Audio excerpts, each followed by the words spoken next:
Bien, nous allons doucement ouvrir la journée. Et donc, on doit demander à ceux qui contrôlent les portes de faire en sorte que les nouveaux arrivants se glissent discrètement dans la salle, puisque, semble-t-il, pour certains, c'est un peu difficile de trouver Villetaneuse. Donc, tous les inscrits ne sont pas là. Donc, je suis très heureux de vous accueillir et je vais donner la parole pour ouvrir et vous accueillir à Elisabeth Belmas, qui est là à plusieurs titres, qui est vice-présidente du conseil d'administration de notre université, mais qui est aussi spécialiste du jeu en tant qu'historienne, et a travaillé sur l'histoire du jeu d'argent, en particulier au XVIIe, XVIIIe siècle. Donc, je pense qu'elle a beaucoup de raisons d'ouvrir. Et l'autre raison, c'est que c'est grâce à elle que nous avons une aide financière de la Française des Jeux, sur laquelle je reviendrai, sur laquelle tu diras peut-être quelques mots. Donc je lui laisse la parole pour ouvrir cette journée. Merci beaucoup Gilles. Bonjour, c'est une grande joie de vous accueillir aujourd'hui à Paris 13 à l'occasion de cette journée d'études en l'honneur de Jacques Henriot. Jacques Henriot, faut-il le rappeler, a créé ici même, il y a 30 ans, un département de sciences du jeu et y a initié un courant d'études toujours vivace aujourd'hui et où la relève est visiblement assurée. Toutes celles et tous ceux qui ont travaillé sur le phénomène ludique, quelle que soit leur discipline d'origine, doivent beaucoup à la pensée de ce philosophe qui figure au panthéon des grands théoriciens du jeu, aux côtés de Roger Caillois, Johan Huizinga, Daniel Winnicott, Jean Château, Louis-Jean Calvé, Jean-Marie Lhôte. Pour n'en citer quelques-uns, en réalité, je vous ai cité ceux que je préfère. Donc, ces interrogations restent d'actualité. Et parmi ces apports, Jacques Henriot a montré que le domaine ludique, en général, englobe une réalité multiforme et que la difficulté ne porte pas sur la réalité de ce dont il est question, mais sur la mise au clair de l'idée qu'on en a. Quelle idée avons-nous aujourd'hui du jeu et du jouet avec l'apparition et l'essor des jeux vidéo et en ligne ? Qu'apporte le développement des Game Studies aux travaux presque sacralisés de Jacques Henriot? Autant de questions auxquelles 8 belles communications vont s'efforcer de répondre aujourd'hui. Merci à tous d'être venus, les uns pour présenter vos travaux, les autres pour les écouter et les discuter. Merci également, si je puis dire, à notre sponsor, la Française des Jeux, représentée par Judith Louguet et puis ensuite, j'espère, Laurent Lorenzi, qui nous permet de développer et de financer des études sur le jeu, des colloques, des séminaires. Et je suis très très heureuse de constater que les appels d'offres désormais sont très... Vraiment, on a de plus en plus de réponses à nos appels d'offres. Voilà. Donc, merci à tous et si je puis dire, que le jeu commence. Merci Elisabeth. Donc certains ont pu croire que nous commencions en retard. En fait, nous sommes en avance. Ça, c'est la magie de la gestion horaire. Donc, nous sommes en avance et éventuellement, nous maintiendrons cette avance. Je vais essayer de ne pas la manger entièrement, de façon à avoir plus de temps pour la discussion, ce qui est toujours plus agréable. Donc, je vais faire une introduction à ces journées. D'abord, en commençant par vous lire une lettre de Jacques Henriot. Jacques Henriot n'a pas voulu, n'a pas souhaité assister à ces journées, car son état de santé ne lui le permet pas, puis qu'il ne souhaite pas, je crois profondément, montrer une image autre de ce qu'il fut à ceux qui ont travaillé avec lui. En plus, il a des problèmes importants de vision, ce qui rend difficile le fait de participer à une activité comme ça, mais il l'a soutenu en étant très intéressé par cette initiative, et donc nous a d'une part envoyé une lettre que je vais vous lire, et d'autre part un texte sur lequel je reviendrai dans un moment et qui paraîtra avec les actes. Chers amis, je ne mérite pas le moindre hommage. Un hommage a toujours quelque chose d'excessif. Je n'ai fait, en mon temps, que me trouver au confluent d'un certain nombre de tendances, de courants d'idées, et rencontrer en cette université naissante une occasion de leur donner corps. La philosophie n'est pas à mes yeux une tradition, une doctrine, une institution, encore moins un savoir. C'est une manière d'aborder les choses, de s'interroger sur ce qu'elles signifient. Il m'a paru très vite que l'une des questions les plus importantes et que nul ne soulevait était celle du jeu. Je me suis simplement demandé ce que voulait dire le verbe jouer. Je ne suis guère allé plus loin, j'en suis toujours là. C'est avec une profonde satisfaction que je constate que d'autres suivent cette voie et continuent de réfléchir. Je leur souhaite un avenir heureux, que mon absence leur soit présente. Jacques Henriot. Tout Henriot est dans cette lettre quelque part, avec sa modestie, sa distance et son soutien à ceux qui peuvent continuer son travail, soutien qu'il a manifesté à plusieurs d'entre nous et à moi-même en particulier. Donc ce que je voulais peut-être commencer, c'est évoquer un peu l'aventure qui a commencé il y a 30 ans, ici même, dans cette université. Cette salle n'était pas aussi belle à cette époque-là. Mais c'était dans ces lieux qui se sont plutôt améliorés en 30 ans, avec la volonté de personnes à Paris 13 de réunir des spécialistes du jeu pour envisager la possibilité de créer quelque chose, une formation, un centre de recherche sur le jeu et le jouet. Donc c'était relativement informel, et de premières réunions ont permis à différentes personnes de participer.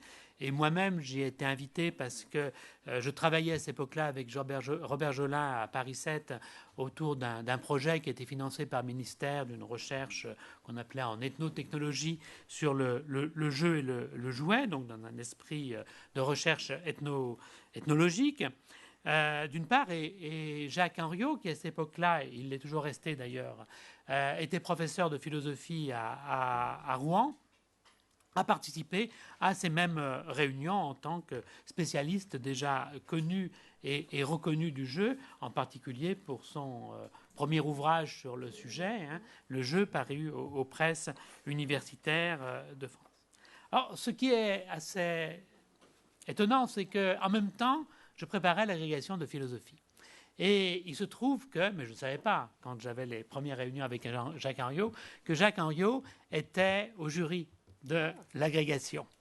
Il a d'ailleurs été assez sympathique pour me dévoiler ma place après l'écrit, ce qui m'a permis de tenir une épreuve que je croyais parmi les plus difficiles, mais depuis je travaille sur le rapport de l'ARS, donc j'ai trouvé pire. Donc ça c'est un joke interne à la vie universitaire. Donc il s'est créé quelque chose, si vous voulez, à la fois autour de ce projet à Paris 13 et le fait peut-être une solidarité de philosophes qui s'est développée avec Jacques Henriot, même si très vite j'ai développé mes recherches dans un autre domaine que la philosophie. Toujours est-il que sur ces entrefaits, en fait, moi je suis parti en Afrique et sans plus savoir ce qui se passait ici, mais le hasard, alors c'est un hasard nettement moins heureux, a fait qu'une guerre civile a éclaté là où je me trouvais en Afrique et que très vite je suis revenu en France. J'ai averti Jacques Henriot que j'étais de retour et il m'a dit que notre affaire avançait et que l'année suivante, nous allions pouvoir créer quelque chose qui fut pendant 2 ans une petite option d'un DEA. Autour de cette question du jeu avec relativement peu de cours, avant d'obtenir dans l'année universitaire 81-82 un DESS en sciences du jeu. Il n'y avait pas encore beaucoup de DESS, c'était un diplôme relativement neuf. Et ce n'était pas la première année, nous avons obtenu un DESS en sciences du jeu, et parallèlement, nous avons construit cette petit centre de recherche et un petit département, parce que nous étions petits sur tous les points, autour de cette thématique-là, d'emblée utilisant la notion de science du jeu, qui était le terme qu'avait choisi et que valorisait Jacques Henriot. Jacques Henriot était détaché pour un mi-temps à Paris 13, tout en restant professeur à Rouen. En ce temps-là, les choses se passaient de façon beaucoup plus informelle que maintenant. Hein. Beaucoup... voilà. Je vois qu'on comprend la différence. Et donc, l'aventure commence. Alors, la notion de sens du jeu, elle est centrale. Et elle apparaît dans cet ouvrage Sous couleur de jouet, un ouvrage de 89, hein, qui est véritablement l'ouvrage qui s'appuie sur les cours que Jacques Henriot donnait ici et sur la réflexion qu'il développait à cette occasion. C'est-à-dire la possibilité peut-être de penser le jeu dans un autre contexte. Son public n'était plus des philosophes comme à Rouen, hein, et d'autre part d'approfondir cette question dans l'idée de développer, au-delà même de son propre travail, un travail d'une équipe qui pourrait s'intéresser à l'ensemble des phénomènes ludiques. Donc je cite Sous couleur de jouet, la métaphore ludique, page 158. Il y a une science des jeux, il y aura des sciences du jeu. La chose ainsi nommée relève à la fois d'une analyse historique, sociologique, ethnologique et d'une étude s'inspirant, tout en prenant ses distances à leur égard, des méthodes de la psychologie. Primordialement, l'entreprise suppose que l'on mette au jour le contenu idéologique et les présupposés métaphysiques d'une telle idée, que l'on cherche ce qu'elle représente pour ceux qui en font usage. À ce titre, les sciences du jeu justifient leur rattachement au cadre général des études anthropologiques. Donc c'était tout à fait sa vision. En plus, il utilisait souvent la référence à Marcel Mauss pour parler d'un fait social total, pour évoquer le jeu. Mauss qui était d'ailleurs au programme de l'agrégation où j'étais étudiant et lui membre du jury. Il était aussi au jury ? Ah oui, il était au jury de l'agrégation. Hein, il était au jury de l'agrégation, c'est pour ça qu'il m'avait... Non, pas Mauss quand même. Non. Ah non. Il faisait peur. Chronologiquement, non. Ça pouvait pas. Non, c'est pas possible. Non, c'était déjà mort. C'était Henriot qui était donc au jury. Oui. Alors, à travers cette pensée qui se développe autour des sciences du jeu dans les années 80, hein, chez Henriot, il y a bien l'idée d'articuler deux approches, à savoir la première approche qui est développée en particulier dans l'ouvrage Le Jeu, mais dans d'autres articles, ouvrages, hein, et il y a une bibliographie qu'il nous a proposée lui-même, qui est à votre disposition, hein, sur les œuvres d'Henriot concernant le jeu, puisqu'il y a d'autres œuvres qui ne concernent pas le jeu ou qui le concernent moins directement autour de ses travaux sur l'obligation ou la condition volontaire. Donc, page 159 du même ouvrage Sous couleur de jouet, il écrit plutôt « Ainsi s'avère la nécessité d'une jointure et d'une transition entre une phénoménologie de l'attitude ludique, esquissée dans mon étude Le Jeu, hein, donc ça, et une anthropologie du phénomène ludique pris dans sa totalité. Ce qui fonde le principe d'une phénoménologie de l'attitude ludique, c'est la découverte du fait qui donne sens à la chose nommée jeu, l'intentionnalité, le dessein constitutif d'une forme de pensée singulière dont chacun fait en soi l'expérience. Mais ce dessein n'a de sens pour le joueur lui-même que dans la mesure où la pensée qui l'anime se trouve soutenue par l'idée que l'on se fait de ce qu'il appelle jouer dans le monde où il vit. La phénoménologie de l'attitude ludique doit donc se doubler d'une lecture anthropologique de l'idée de jeu, ainsi que d'une analyse de son mode de production en relation avec une époque et un milieu. Voilà quel était le projet qui s'est développé autour de Jacques Henriot. Hein, c'est de partir effectivement de ses premiers travaux, mais d'aller au-delà, hein, dans ce travail qu'il a lui-même esquissé et commencé, d'une anthropologie du jeu qui s'enracine d'abord dans la réflexion sur quelle est cette idée du jeu, sur ce qu'est la métaphore ludique, la façon d'utiliser le jeu pour désigner un certain nombre de phénomènes, d'activités. Donc voilà quel était le programme au début, hein, de notre travail, hein, ici, hein, travail que nous avons continué avec, puis sans Henriot. Parfois, dans le désert, moi, ce qui me frappe en regardant rétrospectivement ces années, c'est qu'il y a des années où personne ne s'intéressait au jeu. Quand on a commencé dans les années 80, il y a eu un petit intérêt, il y a quelques publications sur le jeu, puis après, il y a un grand moment de vide sur la question du jeu. Moment paradoxal, puisque dans ce même temps se développe une pratique nouvelle, celle des jeux vidéo, mais qui ne donne pas lieu forcément, dans un premier temps, en tous les cas en langue française, mais même au-delà peut-être, à une réflexion sur le jeu. Et je pense que les choses ont changé. Alors, je ne ferai pas l'histoire de savoir quand les choses ont changé, comment, mais que les choses ont changé en particulier du fait de l'importance qu'a prise d'une part le jeu vidéo, mais peut-être tout autant la recherche sur le jeu vidéo, c'est-à-dire le fait que le jeu vidéo devienne et s'inscrive au niveau international, puis progressivement au niveau français, comme un sujet d'étude légitime. Certains ont relu un certain nombre d'œuvres. On peut penser aussi au travail, aux œuvres, à l'œuvre de Kaiwa, qui a pu être relue dans ce contexte-là. Mais l'œuvre d'Henriot, malheureusement, on y reviendra en langue française puisqu'il n'est pas traduit, a pu inspirer de nouveaux chercheurs pour repenser la question du jeu dans cette relation entre nouvelles questions générées par l'importance du jeu vidéo, ou la réflexion sur le jeu vidéo tout simplement, quelle que soit son importance, et d'autre part l'intérêt de référer à cette pensée d'Henriot qui permet peut-être d'apporter une façon de voir le jeu qui n'est pas forcément la plus répandue dans la littérature internationale. Donc c'est un petit peu ce qui donne sa logique à la journée. D'une part, effectivement, renvoyer à cette histoire, c'est très printemps, à un anniversaire, mais d'autre part, faire le point sur des transformations de la pensée, dont certains peuvent s'appuyer sur de la pensée du jeu, pardon, dont certains peuvent s'appuyer sur Jacques Henriot. Je vais donc très rapidement vous présenter la journée, mais vous avez le programme sous les yeux. Donc on a fait un certain nombre de regroupements.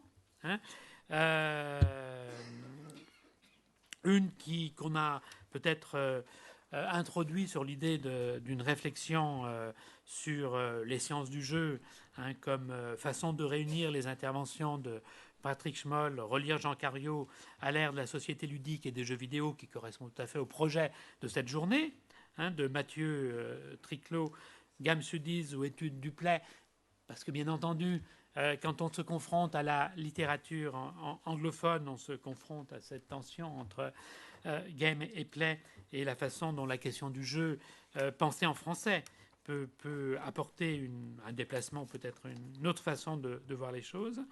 Et Bernard Perron, qui est sans doute à l'interface de la littérature anglophone et de la littérature francophone, évoquera la question des game studies sans l'attitude de Jacques Henriot, c'est-à-dire cette absence peut-être sur laquelle nous essayerons de travailler pour voir s'il serait possible de rendre accessible en langue anglaise un jour les travaux d'Henriot.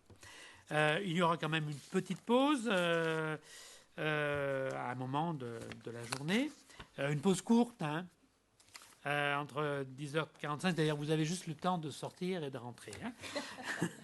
Par contre, la pause est un peu plus conséquente pour le déjeuner, puisque nous irons de concert. Vous êtes invités au repas qui se fera au rez-de-chaussée du bâtiment du Crous, qui n'est pas très loin, mais on vous guidera pour vous accompagner vers le buffet. Ensuite, dans l'après-midi, donc, on a regroupé en deux temps. Le premier temps, c'est le temps des nouveaux joueurs, avec une intervention de Sébastien Genevaux, penser les phénomènes de transformation du jeu, l'apport de Jacques Henriot, et l'intervention d'Aïdé Silva, la gamification de la vie sous couleur de jouets.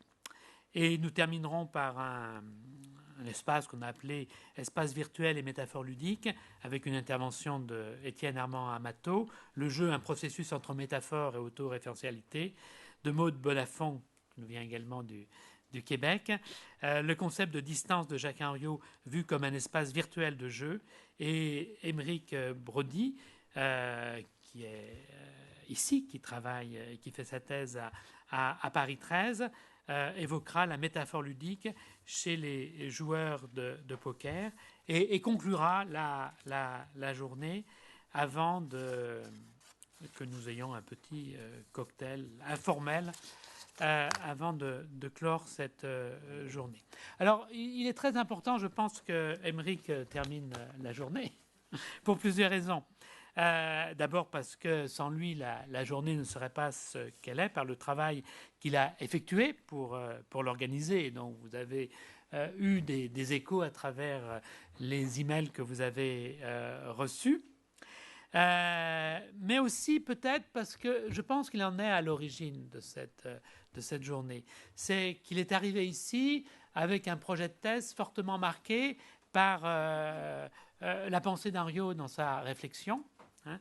Donc il est venu ici parce que Henriot y avait enseigné, peut-être, je ne sais pas, il y a peut-être quelque chose de cet ordre-là, un peu mystique, non? Je sais, et ne trouvant plus Henriot, bien sûr, mais que de Pâle reste, en somme. Mais cet intérêt pour Henriot a suscité des discussions, des débats, et nous a conduit à penser qu'il était important de faire cette manifestation. Hein. Donc il me semble que c'est une bonne raison pour laquelle il lui appartient d'assurer la clôture. Et puis je pense qu'il est plus à même que moi de tracer la voie pour les 30 prochaines années. Voilà, je pense que si la pensée d'Henriot a de l'avenir, c'est parce qu'effectivement des relais vont pouvoir être pris. Pour terminer cette présentation, que je vais donc terminer en avance, même si je ne l'ai pas tout à fait terminé, je voulais évoquer le texte qu'Henriot nous a envoyé. Il a envoyé un texte en 2 temps, un premier petit texte donc, que je ne vais pas lire, hein, qui sera publié avec les actes, hein, où il évoque un petit peu sa pensée, les échos qu'elle a eu, les incompréhensions, hein, en montrant qu'il y a un moment où les choses se transforment, en particulier quand il réédite le jeu dans un éditeur qui s'appelle Synonyme, qui a dû disparaître depuis, en disant qu'il aime particulièrement la couverture de l'ouvrage, qui symbolise assez fortement le jeu pour lui, entre autres. Donc il revient sur son projet, et quelques jours plus tard, il a complété ce texte par un envoi final que je vous lis pour terminer cette introduction. Encore un mot. Ce sera peut-être le dernier. Ce peut-être entretient le plaisir d'exister. Au reçu de divers témoignages et de quelques commentaires, j'ai cru comprendre que l'on n'avait pas toujours bien saisi le sens de ma démarche. Je n'ai pas voulu expliquer ma propre conception, dire ce que j'entendais moi-même par jouer, mais rassembler et chercher à interpréter les diverses manières dont on parlait de cette chose étrange qu'est le jeu. L'enquêteur gardait ses distances, laissant place à des informations, des images cueillies au jour le jour, de ci de là, empiriquement, par un observateur de la société de son temps, s'efforçant dans la mesure du possible de faire abstraction de son point de vue personnel. Le philosophe, aux aguets, ne prit vraiment la parole qu'au moment de s'interroger, se demandant si l'on pouvait réellement concevoir et pratiquer une forme de conduite répondant à l'idée que l'on semblait s'en faire. N'en sachant pas davantage, j'en restais là et me contentais, après avoir posé la question, de la laisser en suspens. Que l'on ne dise donc pas qu'à la suite de tant d'autres, j'ai tracé les contours d'une théorie du jeu. Il m'a seulement paru nécessaire de réfléchir à la possibilité d'une telle théorie. Donc c'est sur ces propos de Jacques Henriot, philosophe jusqu'au bout, que je vous remercie.